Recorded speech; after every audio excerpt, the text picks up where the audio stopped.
NTF We judge. In today's episode, we're going to be discussing about drumroll. Okay. Ching. Okay, never mind. We're going to be discussing about office work. More so the ethics of office work. Yeah. So let's get straight into it. Very simple. Let's go with the basics lah, okay? Your work is 9 to 5. What time do you reach your office? I mean, I've worked in an office before. Yeah. But then it was close enough where it's just like a 15-minute drive. Yep. I always arrive earlier than 8:30 because our clock in time is 8:30. I always arrive earlier than 8:30. So basically about 15 to 30 minutes before you start Yeah, your office hours, right? I always allocate like 30 minutes before because you never know what you come upon. Exactly. Yeah, so it's like I leave home at 8, then I get there earlier or on time or whichever one it is, but I left earlier. So Yes. yeah. That's an important part. You always want to be there earlier than expected. Because you never know when a new task comes in or if there's any update on your work that could have been done earlier. So you are increasing productivity ahead of time.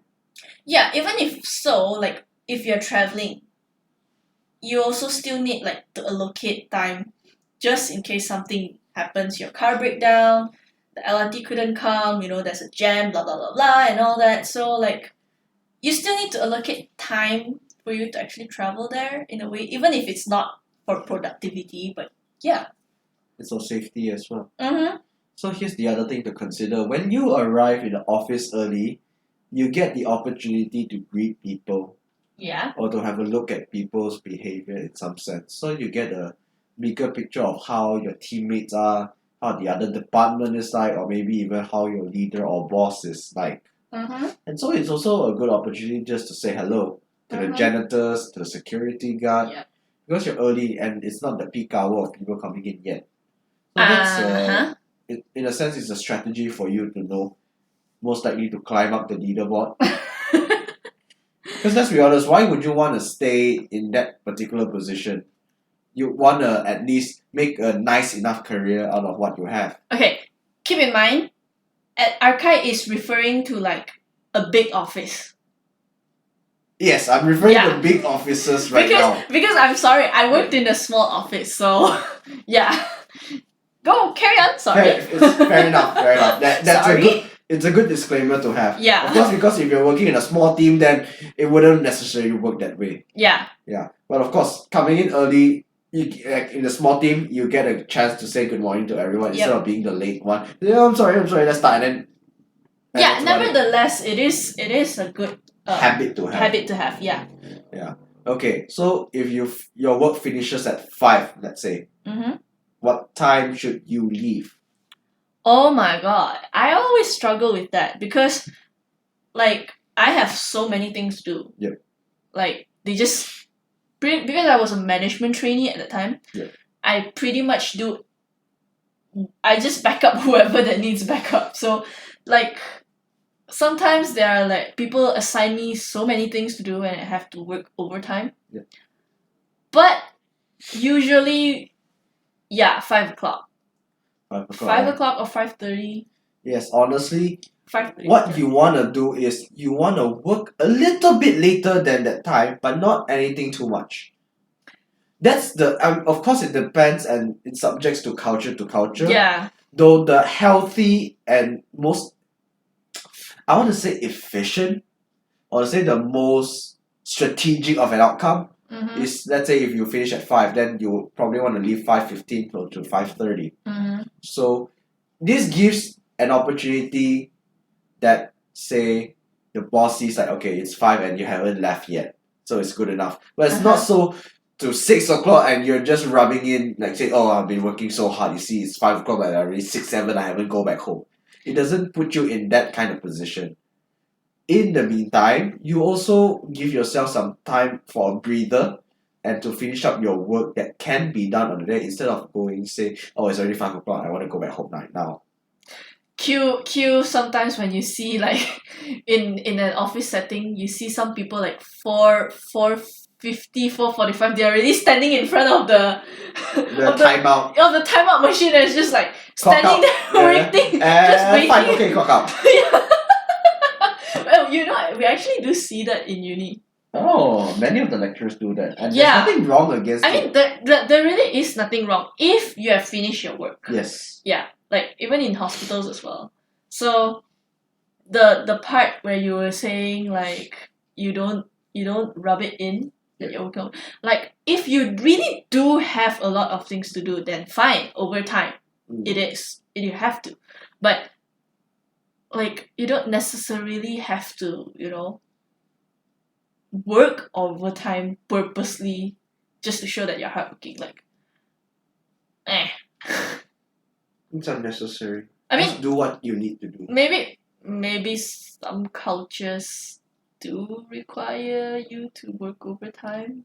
It's very unhealthy, honestly, because you're mostly paid by the amount of work you're doing, Yeah. and so why put yourself in a situation that's not going to do you any benefit? But it does depends on culture though. It depends on culture, Yeah. though. The mindset you should understand is that when I undergo stress unnecessarily, your productivity decreases tremendously. Oh. So what you want to do is you want to have productivity at its highest in the shortest amount of time. Mm-hmm. So you are encouraged to finish up as much work as possible, and it would be advantage for you to have a head start with tomorrow's work. So Yeah. a good rule of thumb is by the end of the day, maybe say the last 10 to 30 minutes, what you want to do is you want to plan ahead of what you can do for tomorrow. So by the time you come in tomorrow, you already know what you're working with. Yeah. Instead of taking the time to, I'm going to plan, I'm going to do this today and this and this and this. Yeah.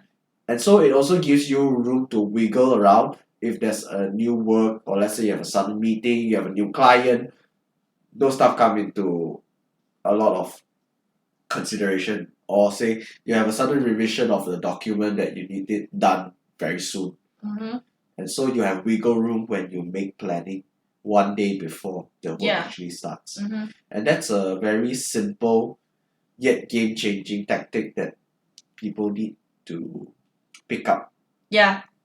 I mean, I do agree where you have to prepare like the day before of whatever that you have. If you have like a job scope every day, like okay, I need to check this every day. For me, I have to what was it that I have to do? I have to something that I have to check daily. So like you do it, you know, you make sure you it's on your list, you know.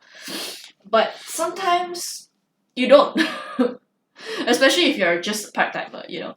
So you don't really get that much work at times. So you are just like, I have nothing to do tomorrow.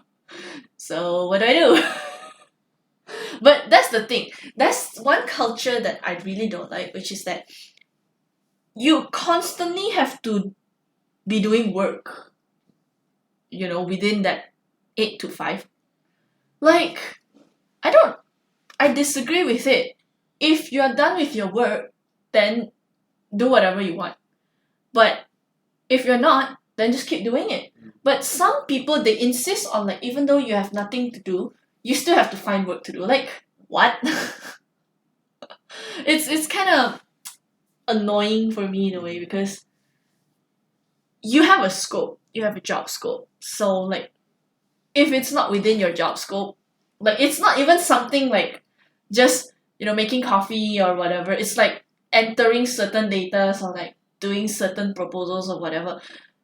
Then unfortunately, no.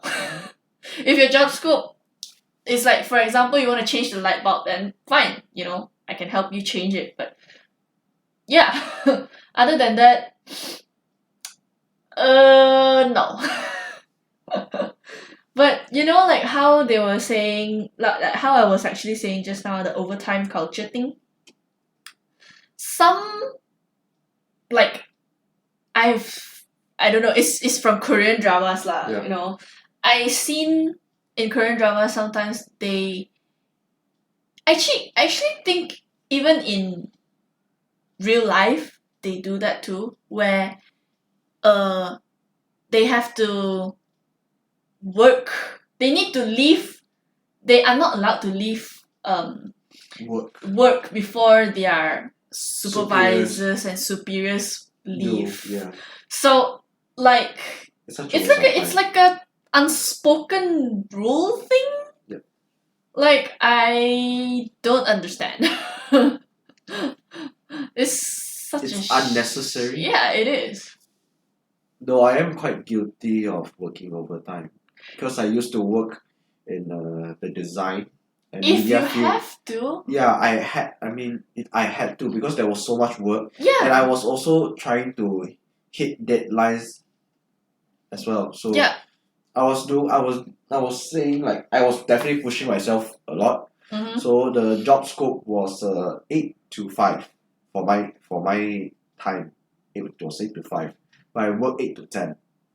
Mm-hmm. So you can see that's additional about 4 hours working there just to push deadlines because it was quite a hassle and it was quite a reputable company as well. I was the only one, so at times I do feel very guilty, like, oh, I'm just a part-timer and yet I'm working so much overtime. And then eventually I got to myself like, I'm just rushing deadlines and there's nothing wrong about it.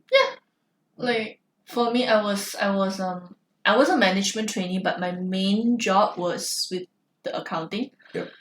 And it was April. You know, in Malaysia, April is like Audit time. It's like the busiest month and the busiest period for everyone working in like finance, accounting, audit, and everything. And just so happen, there is a creditor smaller section where it's creditor section and a debitor section. So like I had to assist both, and just so happened at the time in the creditor section there used to only be one person for debitor and one person for creditor, and then the person working in creditor quit. So there's no one to do it except for another person who's in finance.